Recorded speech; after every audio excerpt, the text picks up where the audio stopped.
Today, I watched the deleted scene of Yoda almost destroying Palpatine in Revenge of the Sith. We will see Yoda running on walls, Palpatine escaping in goofy ways, and Yoda almost saving the galaxy twice. But to get to that point, we need to start from the beginning. Anakin gave Mace Windu a slice. Palpatine issued Order 66, which begins the end of the Jedi Order.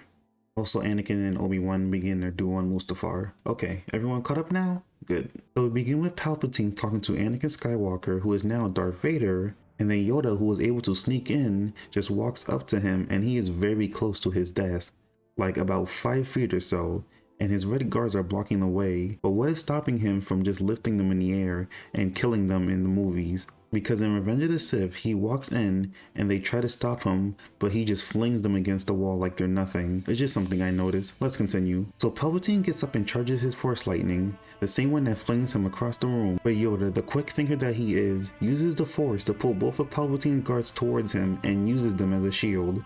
Yoda drops both of Palpatine's guards, and these guys are dead, like fried to the bone. And at the end of the video, you're going to see what happens when he uses this on himself. Anyway, he charges up another batch of Force Lightning, which flings Yoda across the room like the original.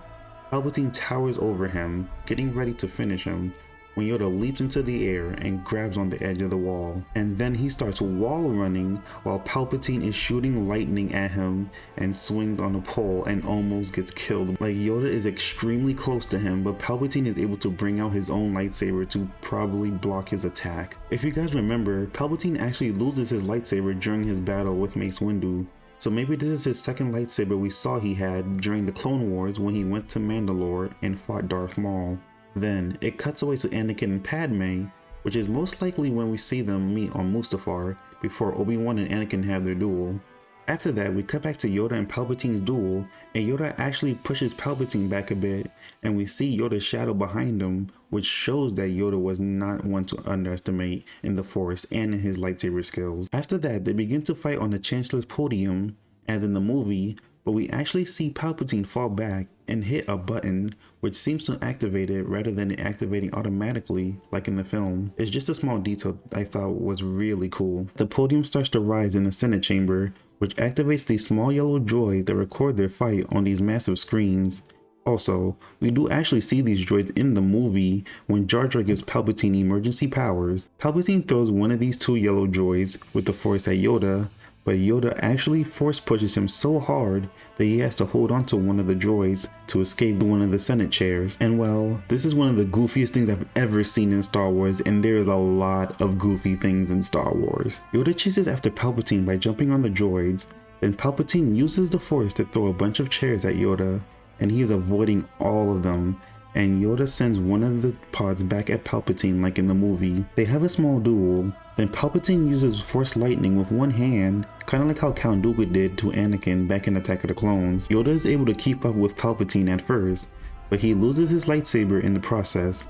So Palpatine decides to use both of his hands, and the closer and closer Palpatine gets, the more Yoda actually struggles, and he's literally on his back at one point. This just shows how powerful in the Force these 2 beings are. If either one slipped up or made a mistake, the galaxy would be a very different place right now. Sparks are flying everywhere, destroying droids and the giant screens inside the room. Then, one of the droids that were actually still working and recording the fight flies right behind Palpatine, and Yoda uses this chance to use the droid as a rod and reflect the lightning back at Palpatine. Now, this is the same level of lightning, if not more powerful, than when he used it against his guards at the beginning of the video. Like, Palpatine should be dead at this point, right? Well, this causes a huge explosion, like in the movie, but somehow he survives this. Somehow. He gets on one of the pods and uses Force Lightning on the roof of the building, which causes a ton of debris to fall on top of Yoda, which he flings away and escapes the Senate building when some clones show up and begin shooting at Yoda. Now, this is a very different ending for a whole bunch of reasons. 1. Yoda almost killed Palpatine twice, maybe 3 times if you count Yoda force pushing him and he almost fell at that one time. Now, the fact that Palpatine escaped and Yoda didn't have that whole moment where he fell and had to escape the fight exhausted, then later goes into exile like in the movie. This time, what if he got together with some more remaining Jedi that survived Order 66, went back to Palpatine's office and was finally able to kill him, saving the galaxy once and for all. Anakin would still be defeated by the High Ground, of course, but he would be healed by the Republic's best healers and won't look like the monster that he originally turns into, which means Padme might still be alive while she gives birth to Luke and Leia. They will be trained by Yoda, Obi-Wan, and the remaining Jedi after they retake the temple. Overall, I really enjoyed this deleted scene. It had a lot more action and expanded on some more scenes that we eventually did see in the movie. There are also deleted scenes of Obi-Wan and Anakin's duel on Mustafar, and an Order 66 deleted scene. So let me know if you guys would like me to cover them. Have a wonderful day, evening, or night. Goodbye.